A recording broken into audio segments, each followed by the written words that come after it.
You're listening to the Life Coaching Secrets Podcast, episode 121.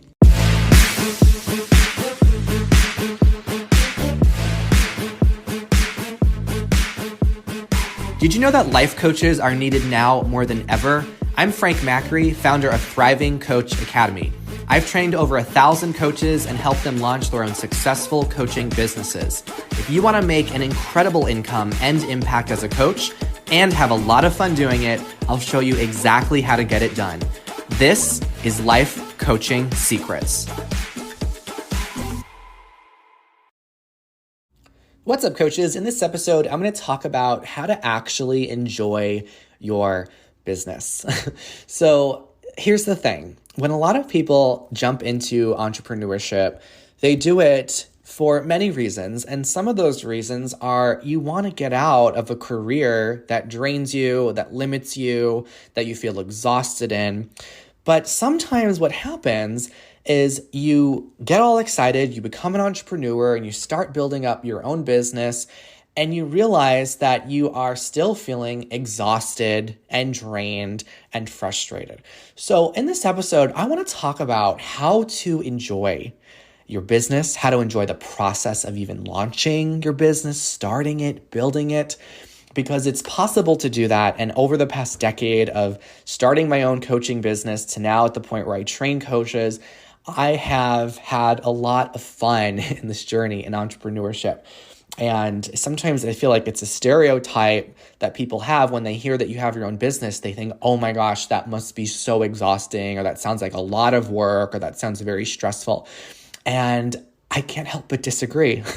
I think the way in which you approach your business will determine how it is you're going to experience it. So the type of mindset and attitude that you have and the things that you focus on. So in this episode, I want to go over the top ways that you can actually enjoy your business and also some of the thoughts that you can have as well. So before I go into the specific ways you can enjoy your business, and I want you to notice as I go through those ways, like how many of those are you incorporating right now? I want to go over the signs that you might not be enjoying your business. So notice if you have any of these signs, because it's an opportunity for you to listen a bit closer to the strategies I'm going to go over. So number one is if you have an overall lack of motivation. So if you're not having the drive to work on your business, to take on coaching sessions, to market yourself, then you're not enjoying the business. If you find you're procrastinating consistently, if there's a pattern where you're avoiding tasks, you're avoiding making content or networking, then that's also a sign there. If you feel overwhelmed, so if you constantly feel overwhelmed and you're finding it challenging to manage the different parts of your business, then you're not going to enjoy it when you're feeling that. If you have an overall negative outlook or mindset on your business and you feel the sense of doubt in yourself and your abilities, or you feel like a failure, then that's a sign as well. And if you feel like you are in any way avoiding your business, like maybe you're avoiding responding to certain emails or certain activities, or you even might be isolating yourself a bit and not receiving support, then these are all signs as well that you are not enjoying your business when you can. And then of course could be the physical signs, right? When if you're having headaches or you're staying up late at night, your body could be sending you clues. Okay, so I want you to know, if you notice these signs in yourself as a coach, then it's very important to step back and reflect on the reasons behind those feelings. All right, so here's an opportunity for you with this episode to see how you can make the journey more fulfilling and more enjoyable. All right, here we go. So number one is you've got to work with clients that you love. You want to work with your ideal clients. So one of the distinctions I make in the academy, in one of our trainings, is it's when you work with a client, you want to make sure that they are a client who is not just ideal, but also an elevated client. Okay, so what do I mean by that? An ideal client is just someone who can benefit from working with you. Okay, so it's like, okay, this person is ideal, they can benefit. But you want to find clients that you genuinely love working with as well, that excite you and inspire you. So who are the clients that you enjoy working with? Who are the clients that you resonate with the most? Whenever someone's interested in working with you, it doesn't mean that you automatically have to work with them just because they want to work with you, right? It's like if you were dating and someone was like, hey, I want to date you, I want to marry you, and then you just by default go, okay, sure, right? It's okay for you to also have a filtering process and the agency to reflect on, is this person really a good fit for me? So if you already have several clients right now, then notice which of those clients or what kinds of clients are you more drawn to. Like when I got started as a coach and I filled up my one-on-one practice, at one point I was maybe working with, who knows, like 20 clients a week. It was so many one-on-one calls and I would be hopping from one to the next, and the days would just go by.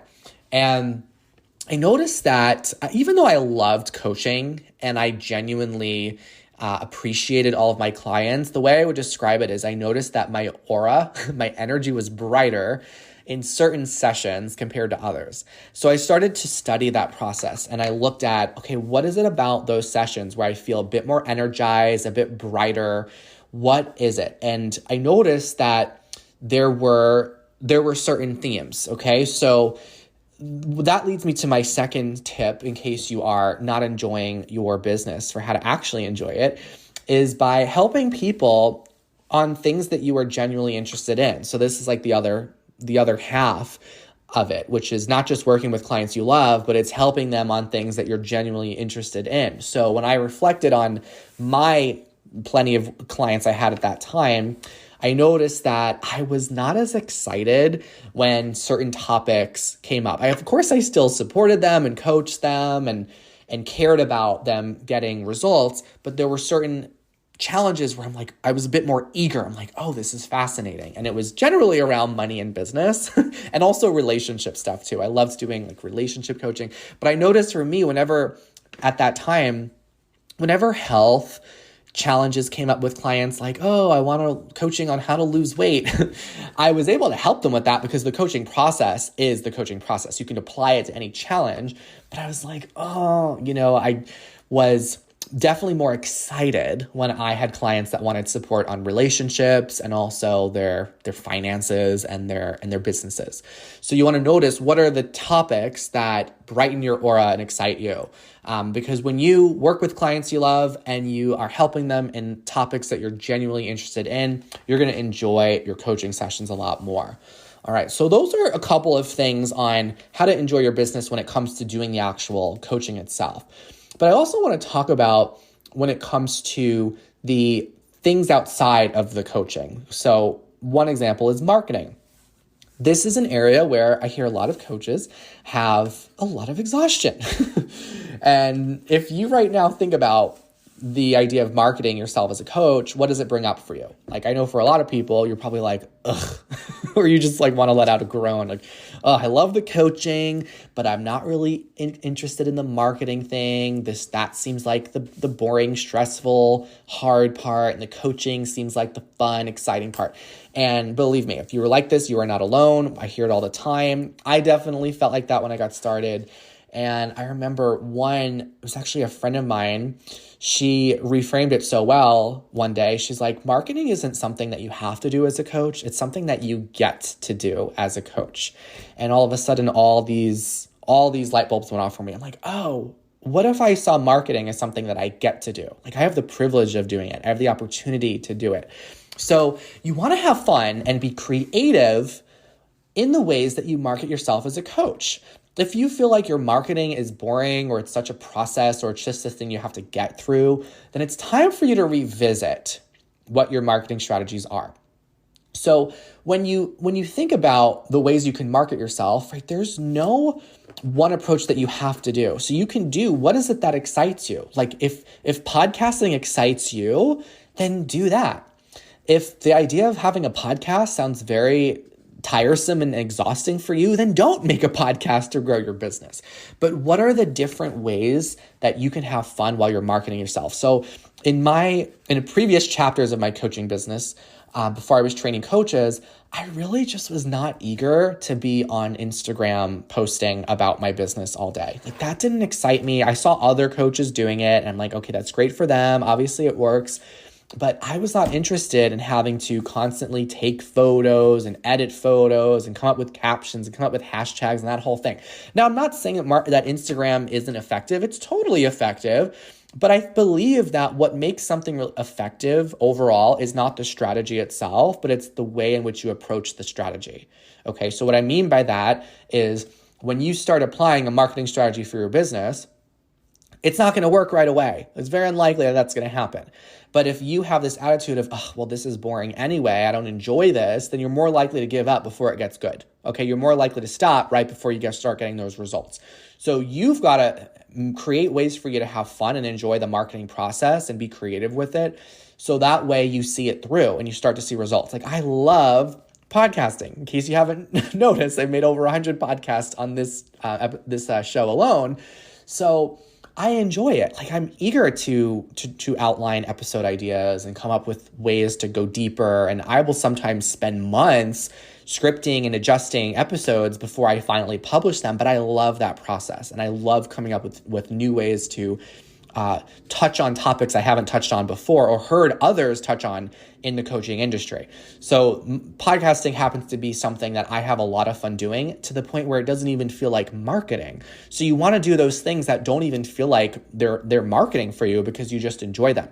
So before I was really big into podcasting, I really loved doing in-person workshops. And I loved the process of coming up with a workshop idea and putting it out there and seeing people sign up for it and then getting to meet people in person when they would show up and connecting with them and putting on a really awesome workshop experience. I just loved doing that. And I also generated a lot of money from my workshops that I would do in person. And it didn't really feel like marketing, although there was a lot of effort required into it and promoting the workshops and getting them out there. It was, to me, I saw it as like a challenge and a game. And frankly, I saw it like I was putting together a party.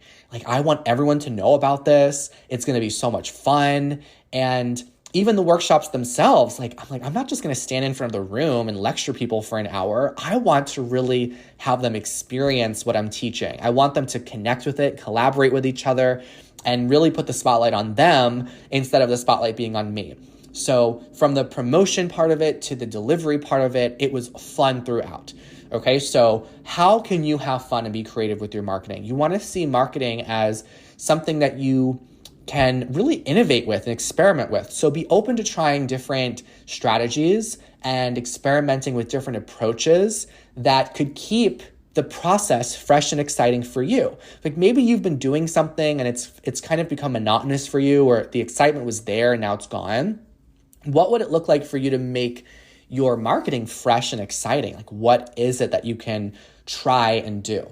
Like one of the things that we are doing inside the Academy, which is really exciting, is we are having our very first in-person retreat. It's going to be in San Diego, and I'm not sure exactly when this episode is going to be published, but we are having this retreat in September.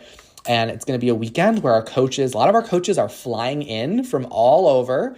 And I'm going to spend 2 days with our coaches, and we're going to have so much fun. Like I've been having so much fun getting the props together, getting the venue in order, and like everything to it, coming up with the content for it, the workbooks, lots of surprises that I'm going to be revealing at this workshop. So for me, it's like, this is all just fun. Okay. So have ways to incorporate fun into your marketing.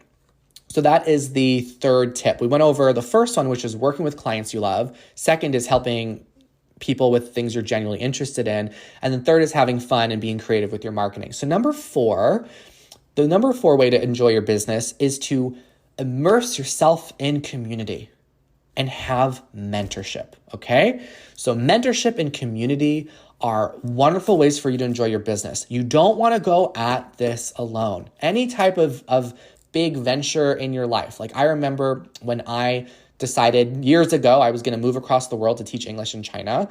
I was very afraid of doing that, but what made it so much more enjoyable is there was a community of other college graduates like me that were also leaving behind their family and friends to go live in a new country and be immersed in a very different culture. So having that community was huge. Okay, it really helped make some of the hard parts not as hard. So when it comes to you, with any goal that you have, especially your coaching business, you want to be immersed in a community and also make sure that you have mentorship as well. Okay, so surround yourself with those that are like-minded. They understand the challenges that you might be going through. They also can celebrate the joys that you experience. So what is a network or community that you can be a part of to make sure that you get the support you need, the inspiration you need, and also the advice you need, which is the membership piece. So I remember there was a time earlier in this past year, I was struggling with some of my fitness goals, and I just found that even though I have a home gym, it was hard for me to just go to my gym by myself. I didn't have a mentor. I didn't have a community. So there was there's a company called Orange Theory. It's quite big in the United States, maybe in other countries too. But they're group workout sessions where you go and then you're with like about 15, 20 other people and there's an instructor leading the class. Like, why do you think, you probably have some form of this or have heard of some form of this, like these group workout sessions. Why do you think they work so well? Because there's that community part of it, right? You're not just alone. The community holds you accountable. The instructors, the mentors, the coaches, they're there to encourage you, keep you on your game, okay? So if you are not enjoying yourself right now in your business, what kind of mentorship could you receive? What kind of community could you immerse yourself in? This is why in Thriving Coach Academy, community is so big for us. Like we are a fully virtual program and it is so heavy on the live instruction and the live interaction. So it's very interactive. All of our coaches meet the other coaches in their cohort. A lot of them form very deep relationships, connections, business partnerships with them, because we really want none of our coaches to feel alone. We want them to really feel like they are part of a community. That's very important for us. Okay, so the next way for you to enjoy your business is to embrace the learning. This one's really big. So there's going to be a lot of things that you mess up when you're putting yourself out there, growing your business, making so many decisions, really connecting with the CEO inside of you and becoming your own boss.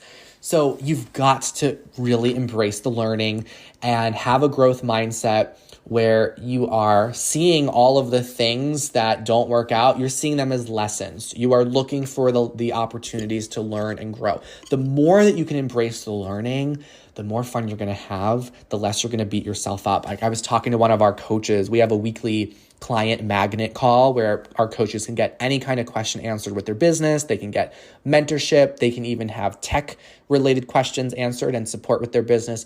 So one of our coaches had brought up a question around like whether or not a certain decision was going to be a good decision for their business.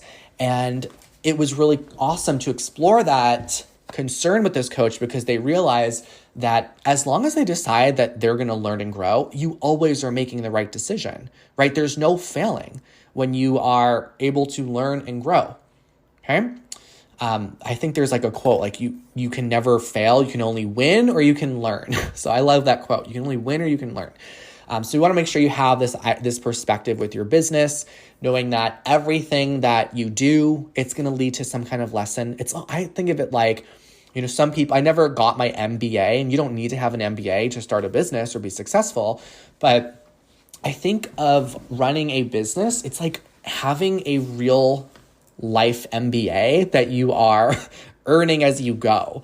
Like everything that you do, you're not just sitting in a class and learning ideas and concepts and theories, but you're actually in the arena doing the real things and learning the lessons in real time.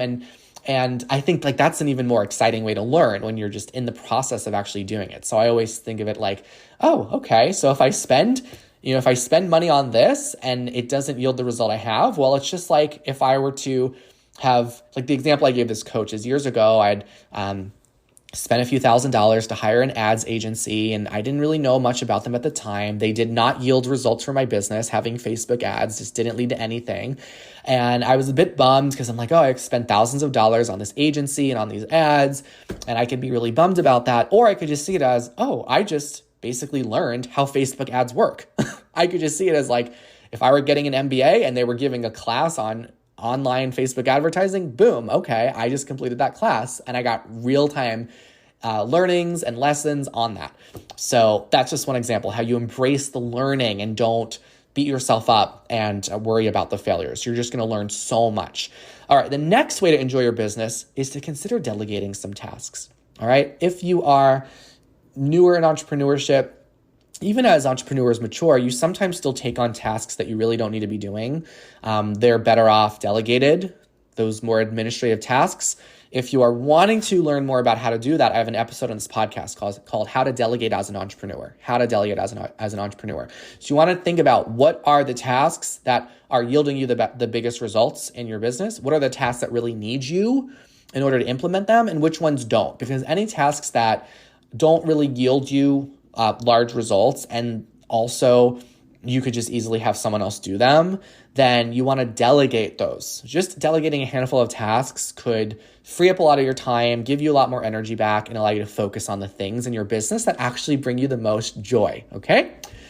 Next is celebrating milestones. This one's big, all right? So especially people that go into the coaching industry, you're usually people that are go-getters, high achievers, you have high expectations for yourself. So you want to acknowledge the progress you make, celebrate the milestones of your coaching business.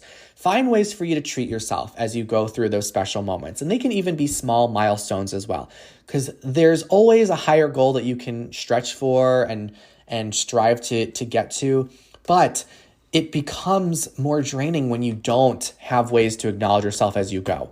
Okay, so sometimes we have coaches, they go through the academy and several months in, they don't realize how much they've grown and how much progress they've made because they're always looking at the next goal, like what's the next thing?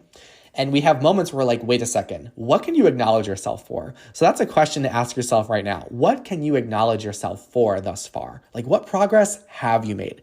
And by reflecting on those questions, you acknowledge yourself more and allow yourself to celebrate. And it's so much fun when you can celebrate as you go, instead of just thinking you can only celebrate when you get to this idea, this imaginary endpoint, which you never do. So you might as well just celebrate as you go.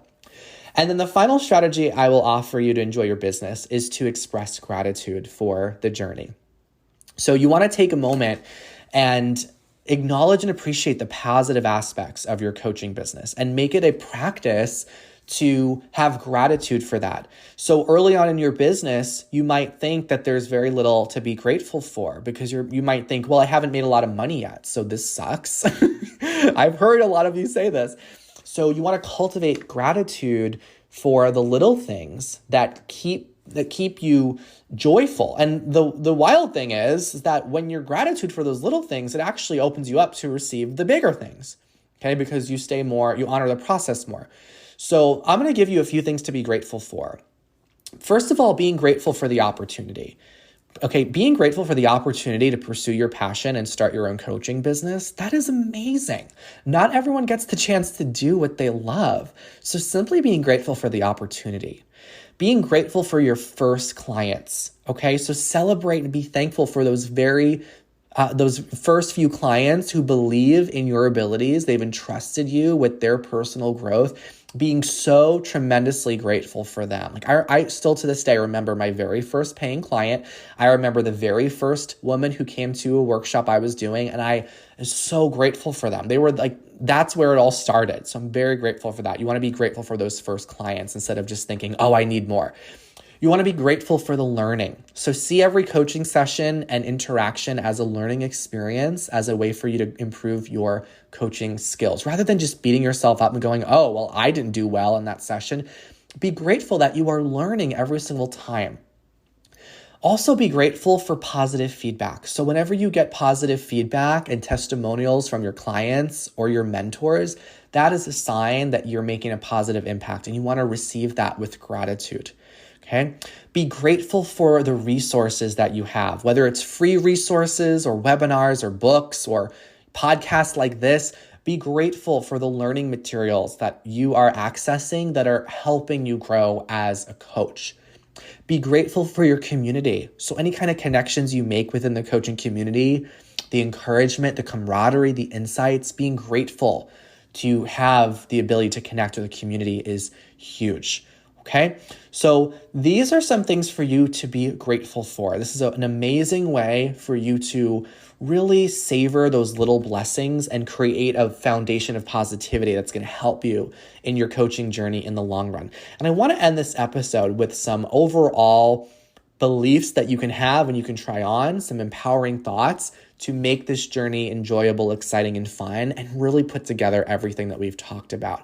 So number one, I am on an adventure of growth and learning. Okay, I'm on an adventure of growth and learning. Another one is every small win is a reason to celebrate. I love that. Every small win is a reason to celebrate. Okay, another one is you are open to trying new things. So you would say, I'm open to trying new things. I'm open to trying new things. Here's another one. I'm excited to see where this journey takes me, right? Like I love having this one. I'm just so excited to see where this session goes, or I'm just excited to see what happens by the end of this workshop or what this marketing strategy yields with. I'm just so excited to see where it all takes me. Another thought is I'm proud of the progress I've made so far. Okay, taking pride in how far you've come, even if it's just the beginning, recognizing that effort that you've been putting in. Okay, so those are some thoughts to have to boost you with some joy as you are starting, launching, growing, and maintaining your coaching business. So before you go, I'm going to include a little snippet from one of our students inside the academy so you can be inspired by their story and hear some of their tips to be successful as a coach. So enjoy their story, and I will see you in the next episode. My name is Pierre Burdette, and I discovered coaching a while back ago. I've actually toyed with the idea of becoming a coach for quite some time, but it wasn't until last fall where it became clear that that's a path I wanted to take. I've been going through a lot in the past year, really trying to figure out what my next move was, career-wise or just purpose-wise. And I'd looked at coaching for quite some time, and for some reason it just clicked this time. Really wanted to help out people and feel like direct impact on people's lives. In my current corporate job, I've been pretty comfortable for quite some time. I'm successful and well respected and so on. Wasn't feeling exactly passionate about my work because at the end of the day, I wasn't sure I was having any impact. I'm a consultant. I get hired by other companies to do some work for them, and then inevitably sometimes the work would just change, and everything that I'd worked on had just been thrown out the window. With coaching, I felt I could have a direct impact on people's life and actually see them change and see them grow in ways that I didn't get that in my current job. The other thing is the development opportunities and the promotion paths just didn't call to me. I wasn't pulled to them. It was more of like, oh, it's just more of the same, just even more work-life balance out of whack, which is not what I wanted. One of the things that held me back from jumping into coaching was the concerns and hesitations around building a coaching business. And I didn't see any of the other programs I looked at had that as a feature of the program. And the Academy offers a lot of that. And it's just so many resources. It's been amazing. The biggest win I would consider, I've had several wins. The biggest win is that my current boss is now a client of mine, being coached on figuring out what his next big move is, which is rich with irony for me. We've known each other for quite some time. He's a great person. And when we did one session as a practice session, he immediately said, I want to keep doing this and I want to pay you to do this. So he kind of became my first paying client, which leads me to the second big win is like, I actually have 5 clients at this point, all of that in less than 6 months from the start of the program, which I could not have imagined I'd be at this point when I had my admissions call in mid-September. It's been fantastic. When I started the Academy, my goal was to replace my income from my consulting job within a year. I think I can get past that within that year of coaching, which is in the 6 figures, which is fantastic. Which after all the training, and seeing just some of what other coaches have done who have gone through the Academy, I feel that there's a lot more possibilities where I can really let my creativity and passion really bloom in a way that I didn't feel like I have in my current corporate job. I kind of made my decision after listening to like 3 or 4 episodes of Frank's podcast and going through the materials. It really online really sealed the deal for me. I figured out how to handle the cost of it because it really ignited my passion. And that's what led me to making that decision. The advice I would give a new student who just enrolled, it's like, go all in, really dive in, take in as much as you can, and don't worry about getting everything right. It will come in time as you practice, but there's so much there, and it really is choose your own adventure, and you're the captain of your ship. And so the more you dive in, the further you'll go, and the amazing time you'll have with it all. Hey, would you like access to powerful coaching tools you can use on yourself and clients right away? For being a listener of the podcast, I'm giving you a VIP guest pass to get a sneak peek into my coach training program. Inside, you'll learn our coaches' secret tool they use to transform their clients' lives. And you'll also get a training on how to launch a coaching business. Just head over to www.thrivingcoachacademy.com/VIP to get started. I'll see you on the inside.